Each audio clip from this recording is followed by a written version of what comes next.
তুলা ৰাশি ছেপ্টেম্বৰ 2026 আপোনাৰ বাবে কেৱল এটা সাধাৰণ মাহ নহয়। এই মাহত আপোনাৰ জীৱনত এনে এটা পৰিৱৰ্তনৰ সংকেত আছে যিটো ধন সম্পত্তি, চাকৰি, ব্যৱসায় আৰু ব্যক্তিগত সম্পৰ্ক এই চাৰিটা ক্ষেত্ৰৰ ভিতৰত কোনো এটা ডাঙৰ প্ৰভাৱ পেলাব পাৰে। কিন্তু আচৰিত কথাটো হ'ল, যি সুযোগটো প্ৰথমতে সৰু যেন লাগিব সেইটোৱে পিছলৈ আপোনাৰ বাবে ডাঙৰ লাভৰ কাৰণ হ'ব পাৰে। আকৌ আনফালে আপোনাৰ একেবাৰে ওচৰৰ কোনো এজনৰ কথা বা সিদ্ধান্তৰ বাবে ভুল বুজাবুজি অথবা আৰ্থিক প্ৰেছাৰৰ সৃষ্টি হ'ব পাৰে। সেয়ে এই মাহত কাক বিশ্বাস কৰিব, ক'ত ধন খৰচ কৰিব আৰু কোনটো সিদ্ধান্তত অলপ অপেক্ষা কৰিব, এই কথাবোৰ জনাটো অতি জৰুৰী। আৰু শুনক তুলা ৰাশি, ছেপ্টেম্বৰত এটা বিশেষ সময় আহিব পাৰে যেতিয়া আপোনাৰ ভাগ্যই হঠাৎ এটা নতুন দুৱাৰ খুলি দিব। সেই সুযোগটো কোন সময়ত আহিব? ধন সম্পত্তিৰ লাভ নে অতিৰিক্ত খৰচ হ'ব? চাকৰি আৰু ব্যৱসায়ৰ পৰিৱৰ্তন আহিবনে? প্ৰেম আৰু দাম্পত্য জীৱনত কি হ'ব? এই সকলোবোৰ জানিবলৈ ভিডিঅ'টো একেবাৰে শেষলৈকে চাওক, কাৰণ শেষত আপোনাৰ বাবে থাকিব ছেপ্টেম্বৰ মাহৰ শুভ তাৰিখ, শুভ সংখ্যা, শুভ ৰং আৰু বিশেষ প্ৰতিকাৰ। এতিয়া আহিছোঁ ধন সম্পত্তিৰ বিষয়ে। তুলা ৰাশি, ছেপ্টেম্বৰ মাহত আপোনাৰ ধন সম্পত্তিৰ ক্ষেত্ৰত এটা গুৰুত্বপূৰ্ণ পৰিৱৰ্তনৰ সম্ভাৱনা দেখা গৈছে। এই মাহত আপোনাৰ হাতলৈ ধন অহাৰ সুযোগ থাকিব পাৰে, কিন্তু একে সময়তে খৰচৰ পৰিমাণো বৃদ্ধি পাব পাৰে। সেয়ে এই মাহৰ মূল মন্ত্ৰ হ'ব উপাৰ্জন কৰাৰ লগতে ধন ধৰি ৰখাটো শিকিব লাগিব। মাহটোৰ আৰম্ভণিতে কোনো পুৰণি খৰচ, পৰিয়ালৰ দায়িত্ব অথবা বকেয়া পে'মেণ্টৰ বাবে আৰ্থিক প্ৰেছাৰ অনুভৱ হ'ব পাৰে। আপুনি হয়তো ভাবিব পাৰে যে ধন আহিছে কিন্তু হাতত ৰৈ থকা নাই। কিন্তু চিন্তা নকৰিব, মাহটো আগবাঢ়ি যোৱাৰ লগে লগে নতুন উপাৰ্জনৰ সুযোগ আৰু আৰ্থিক স্থিৰতাৰ সম্ভাৱনা বৃদ্ধি পাব। উপাৰ্জনৰ নতুন পথ। চাকৰি কৰি থকা তুলা ৰাশিৰ লোকসকলৰ বাবে ছেপ্টেম্বৰ মাহত নতুন দায়িত্ব বা অতিৰিক্ত কাম আহিব পাৰে। আপোনাৰ কামৰ মূল্যায়ন হ'ব, লগতে আপুনি কৰা পৰিশ্ৰমে ভৱিষ্যতে আৰ্থিক লাভৰ পথ মুকলি কৰিব।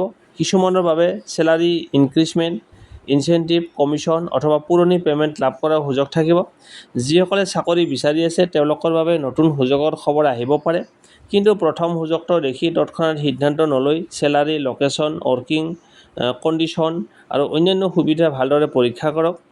ব্যৱসায়ী তুলা ৰাশিৰ লোকসকলৰ বাবে এই মাহটো নতুন যোগাযোগ আৰু নতুন গ্ৰাহকৰ মাহ হ'ব পাৰে।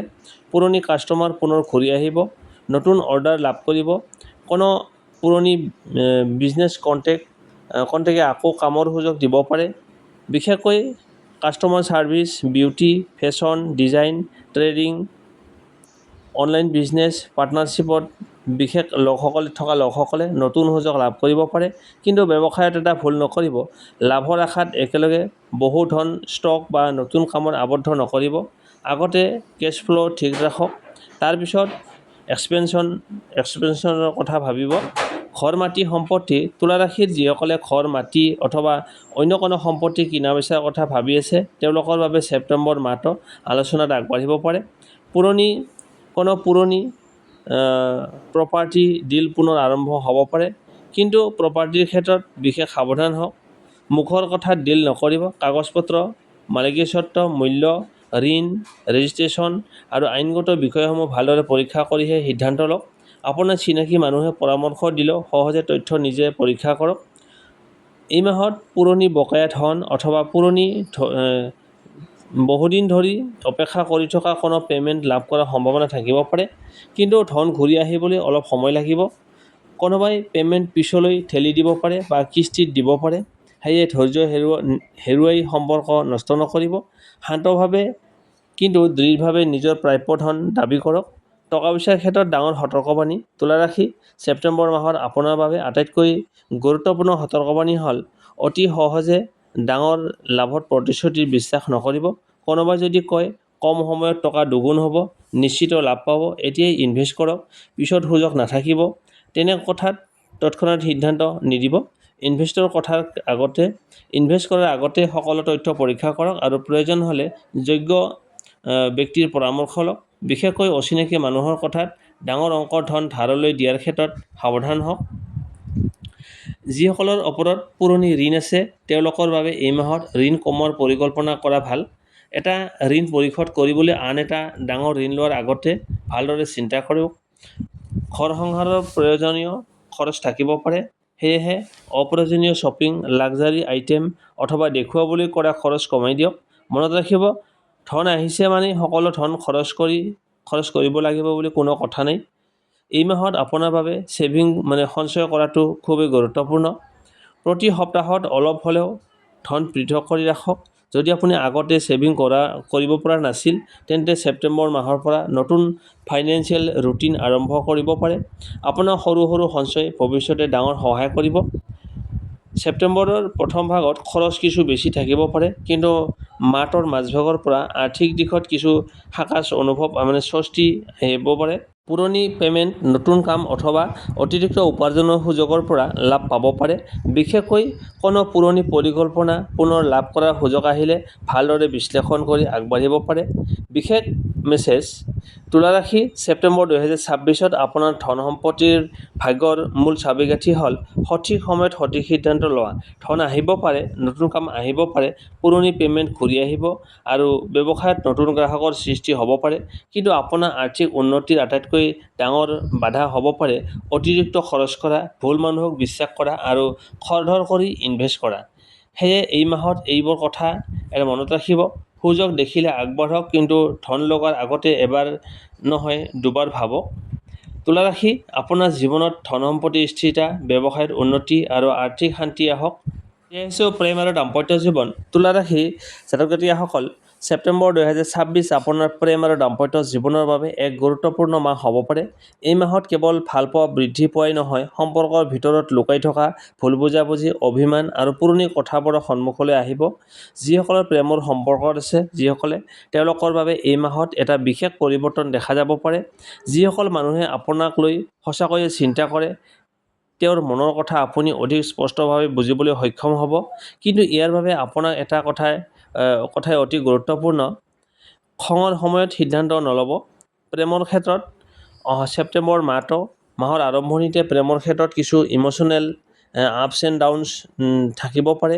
আপোনাৰ সঙ্গীৰ পৰা অধিক মনোযোগ বিচাৰিব পাৰে, কিন্তু তেওঁ ব্যস্ততা বা নিজৰ সমস্যাৰ বাবে আপোনাক আগৰ দৰে সময় দিব নোৱাৰিব পাৰে।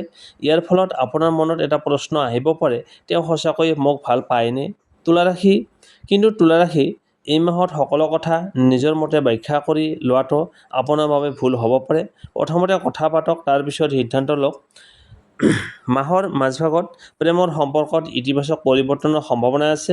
পুৰণি অভিমান কমিব পাৰে, কথা বতৰা বৃদ্ধি পাব আৰু দুয়োজনে ভৱিষ্যত সম্পৰ্কে গুৰুত্বপূৰ্ণ আলোচনা কৰিব পাৰে। যিসকল তুলা ৰাশিৰ জাতক জাতিকা এতিয়াও ছিংগল, তেওঁলোকৰ বাবে ছেপ্টেম্বৰ মাহত নতুন কোনো বিশেষ ব্যক্তিৰ সৈতে পৰিচয় হোৱাৰ সম্ভাৱনা আছে। এই পৰিচয় বন্ধু, কামৰ ক্ষেত্ৰ, ছ'চিয়েল মিডিয়া অথবা কোনো চিনাকি মানুহৰ জৰিয়তে হ'ব পাৰে। কিন্তু এটা কথা মনত ৰাখিব, কেৱল মিঠা কথাই সঁচা ভালপোৱাৰ প্ৰমাণ নহয়। মানুহজনৰ কাম-কাজ লক্ষ্য কৰক। পুৰণি প্ৰেমৰ মানুহ ঘূৰি আহিবনে? এই মাহত কিছুমান তুলা ৰাশিৰ জীৱনত অতীতৰ কোনো মানুহৰ পুনৰ যোগাযোগৰ সম্ভাৱনা থাকিব পাৰে। ফোন, মেছেজ অথবা ছ'চিয়েল মিডিয়াৰ জৰিয়তে হঠাৎ কথা আৰম্ভ হ'ব পাৰে। কিন্তু অতীতৰ মানুহ ঘূৰি আহিলেই যে আগৰ সম্পৰ্কটো পুনৰ আৰম্ভ কৰিব লাগিব তেনে নহয়। নিজকে এটা প্ৰশ্ন কৰক, যি সমস্যাৰ বাবে সম্পৰ্কটো শেষ হৈছিল, সেই সমস্যা এতিয়া সলনি হৈছেনে? যদি উত্তৰ নহয়, তেন্তে কেৱল ইম'চনেল হৈ পুৰণি সম্পৰ্কত ঘূৰি যোৱাটো এৰাই চলক। দাম্পত্য জীৱন। বিবাহিত তুলা ৰাশিৰ জাতক জাতিকাসকলৰ বাবে ছেপ্টেম্বৰ 2026 এটা সম্পৰ্ক মজবুত কৰাৰ মাহ হ'ব পাৰে। স্বামী-স্ত্ৰীৰ মাজত আগৰ তুলনাত অধিক কথা বতৰা হ'ব পাৰে। একেলগে কোনো ভ্ৰমণ, পৰিয়ালৰ অনুষ্ঠান অথবা ঘৰুৱা কোনো গুৰুত্বপূৰ্ণ সিদ্ধান্ত লোৱাৰ সুযোগ আহিব পাৰে। কিন্তু মাহটোৰ এটা সতৰ্কবাণীও আছে: টকা-পইচা, পৰিয়ালৰ মানুহ আৰু তৃতীয় ব্যক্তিৰ কথা লৈ স্বামী-স্ত্ৰীৰ মাজত ভুল বুজাবুজিৰ সৃষ্টি হ'ব পাৰে। বিশেষকৈ কোনো তৃতীয় ব্যক্তিয়ে আপোনাৰ সঙ্গীৰ বিষয়ে কিবা ক'লে লগে লগে বিশ্বাস নকৰিব। আগতে নিজৰ সঙ্গীৰ সৈতে কথা পাতক, কাৰণ এই মাহত তুলা ৰাশিৰ বাবে আটাইতকৈ ডাঙৰ শিক্ষা হ'ব শুনা কথাত নহয়, নিজৰ সম্পৰ্কত সত্যতা বিশ্বাস কৰক। যিসকলৰ সম্পৰ্কৰ সমস্যা চলি আছে, যদি বৰ্তমান আপোনাৰ প্ৰেম আৰু দাম্পত্য জীৱনত দূৰত্ব, অভিমান অথবা কথা বতৰা কমি গৈছে, তেন্তে ছেপ্টেম্বৰ মাহত পৰিস্থিতি লাহে লাহে উন্নত কৰাৰ সুযোগ পাব পাৰে। কিন্তু প্ৰথম পদক্ষেপটো কোনোবা এজনক ল'ব লাগিব। যদি মই কিয় আগতে কথা পাতিম, দোষটো তেওঁৰহে আছিল, তেওঁৰ আগতে তেওঁ আহক, এনেকুৱা ধৰণৰ অহংকাৰ ভাৱ থাকিলে এইটো ঠিক নহ'ব, বেছি দিন চলাব নালাগে। আপুনি যদি সম্পৰ্কটো সঁচাকৈ বচাব বিচাৰে তেন্তে শান্তভাৱে নিজৰ অনুভূতিবোৰ প্ৰকাশ কৰক। তুলা ৰাশিৰ বাবে বিশেষ সতৰ্কবাণী। ছেপ্টেম্বৰ 2026 প্ৰেমৰ ক্ষেত্ৰত 3টা ভুলে একেবাৰে নকৰিব। প্ৰথম, সন্দেহৰ ওপৰত সিদ্ধান্ত নল'ব। 2 নম্বৰ, খঙৰ সময়ত ব্ৰেকআপ বা ডিভোৰ্চৰ দৰে ডাঙৰ কথা মুখেৰে নক'ব। 3 নম্বৰ, তৃতীয় ব্যক্তিৰ কথাত নিজৰ সঙ্গীক সন্দেহ নকৰিব। আপোনাৰ এটা ভুল বাক্যই বহুদিন ভাল সম্পৰ্কত আঘাত কৰিব পাৰে। মাতৰ বিশেষ মেছেজ। তুলা ৰাশি, ছেপ্টেম্বৰ 2026 আপোনাৰ বাবে কথা শিকাব। সঁচা ভালপোৱা কেৱল আই লাভ ইউ কোৱাৰ নাম নহয়। সঁচা ভালপোৱা হৈছে সঠিক সময়ত এজনে আনজনক বুজিবলৈ চেষ্টা কৰা।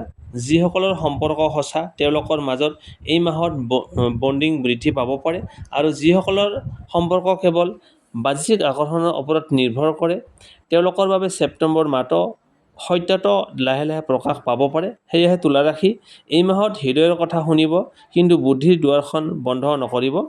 তুলা ৰাশি, এতিয়া লৈ আহিছোঁ আপোনাৰ বাবে ছেপ্টেম্বৰ মাহত শুভ তাৰিখ, শুভ সংখ্যা, শুভ ৰং আৰু বিশেষ প্ৰতিকাৰ। শুভ তাৰিখ 3, 6, 9, 15, 18, 24, 27 আৰু 30 ছেপ্টেম্বৰ। বিশেষকৈ 6, 15 আৰু 24 ছেপ্টেম্বৰ নতুন কাম, গুৰুত্বপূৰ্ণ সিদ্ধান্ত, ধন সম্পৰ্কীয় কাম আৰু যোগাযোগৰ বাবে তুলনামূলকভাৱে শুভ বুলি ধৰা হৈছে। শুভ সংখ্যা 6, 15, 24। মূল সংখ্যা শুভ সংখ্যা হৈছে 6। লটাৰী বা নিশ্চিত লাভৰ সংখ্যা হিচাপে নহয়, জ্যোতিষীয় সংখ্যাভিত্তিক শুভ সংখ্যা হিচাপে ব্যৱহাৰ কৰিব। শুভ ৰং বগা, পাতল গোলাপী, পাতল সেউজীয়া, আকাশী। প্ৰতিকাৰ: শুক্ৰবাৰে পুৱা পৰিষ্কাৰ পৰিচ্ছন্ন হৈ মা লক্ষ্মীৰ পূজা কৰক। সম্ভৱ হ'লে বগা ফুল আগবঢ়াওক। শুক্ৰবাৰে কোনো দৰিদ্ৰ বা প্ৰয়োজনীয় ব্যক্তিক চাউল, চেনি, গাখীৰ, বগা কাপোৰ দান কৰিব পাৰে। দাম্পত্য আৰু প্ৰেমৰ ক্ষেত্ৰত অহংকাৰ আৰু অতিৰিক্ত সন্দেহ এৰাই চলক। প্ৰতিদিনে কিছু সময় শান্তভাৱে প্ৰাৰ্থনা বা ধ্যান কৰক। বিশেষ মেছেজ। ছেপ্টেম্বৰ 2026 তুলা ৰাশিৰ বাবে মূল চাবিকাঠি হ'ব সঠিক সিদ্ধান্ত, সম্পৰ্কত বিশ্বাস আৰু টকা পইচাৰ ক্ষেত্ৰত সংযম। শুভ তাৰিখত সুযোগ আহিলেও সিদ্ধান্ত লোৱাৰ আগতে ভালদৰে চিন্তা কৰাটো গুৰুত্বপূৰ্ণ। তুলা ৰাশি, ছেপ্টেম্বৰ 2026 আপোনাৰ বাবে বহু নতুন সুযোগ আৰু পৰিৱৰ্তনৰ ইংগিত লৈ আহিছে। মনত ৰাখিব, শুভ তাৰিখ, শুভ সংখ্যা আৰু শুভ ৰং কেৱল এটা বিশ্বাসৰ অংশ। আপোনাৰ সফলতাৰ মূল চাবিকাঠি হ'ল আপোনাৰ পৰিশ্ৰম, সঠিক সিদ্ধান্ত আৰু ইতিবাচক মনোভাৱ। যদি আপুনি তুলা ৰাশিৰ জাতক নাইবা জাতিকা হয় তেন্তে কমেণ্টত লিখক জয় মা লক্ষ্মী। ভিডিঅ'টো ভাল লাগিলে লাইক, শ্বেয়াৰ আৰু চেনেলটো ছাবস্ক্ৰাইব কৰিবলৈ নাপাহৰিব। আপোনাৰ জীৱনত সুখ, শান্তি, ধন সম্পত্তি আৰু সফলতা বৃদ্ধি পাওক। এই শুভকামনাৰে আজিৰ ভিডিঅ'টো ইয়াতেই শেষ কৰিছোঁ। পুনৰ লগ পাম পৰৱৰ্তী ৰাশিফল ভিডিঅ'ত। ধন্যবাদ। জয় মা লক্ষ্মী।